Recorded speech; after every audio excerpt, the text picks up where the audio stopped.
monde connaît Sonic, le célèbre hérisson qui déboula comme un éclair sur le marché du jeu vidéo au début des années 90. Une série aussi populaire ne pouvait qu'engendrer des titres dérivés dont le gameplay n'a plus grand chose à voir avec l'original.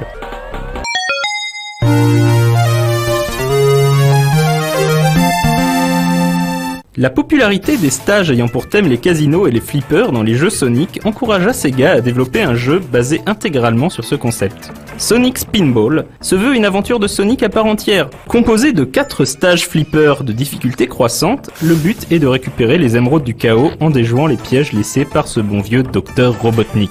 Évidemment, c'est Sonic qui fait office de bille. Loin d'être aussi bien réalisé que les jeux de la série principale, notamment au niveau de la fluidité de l'animation, Sonic Spinball reste un jeu attachant qui ne fait pas honte au hérisson bleu.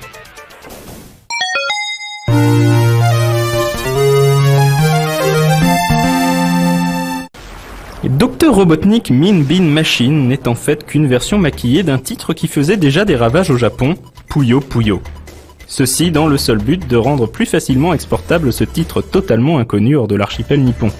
C'est pourquoi le jeu adopte le look et les personnages de la série animée alors diffusée aux États-Unis, The Adventures of Sonic the Hedgehog. Mais le gameplay reste identique, il est toujours question d'assembler de petites gelées colorées et de créer des enchaînements afin de provoquer des chutes de pierre dans le tableau de l'adversaire. Le public ne s'y trompera pas et le jeu recevra un très bon accueil en Occident.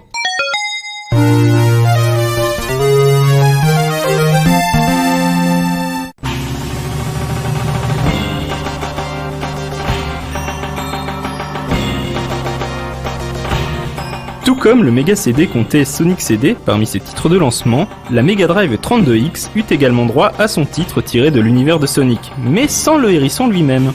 Les héros de l'aventure étaient cette fois-ci le rival du hérisson, Knuckles, et ses amis de la Team Chaotix, ceux-là même que l'on retrouvera plus tard dans Sonic Heroes. Chaotix proposait un gameplay original. On jouait en fait 2 personnages dotés d'anneaux, reliés entre eux par une sorte d'élastique. Pour venir à bout des niveaux du jeu, il fallait utiliser au mieux les propriétés des anneaux pour augmenter sa vitesse ou se propulser dans les airs.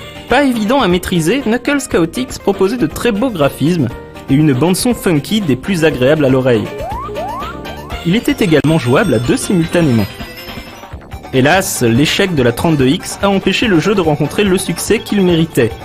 Et même si de nombreuses compilations Sonic sont sorties jusqu'à aujourd'hui, on ne trouve Knuckles Chaotix sur aucune d'entre elles.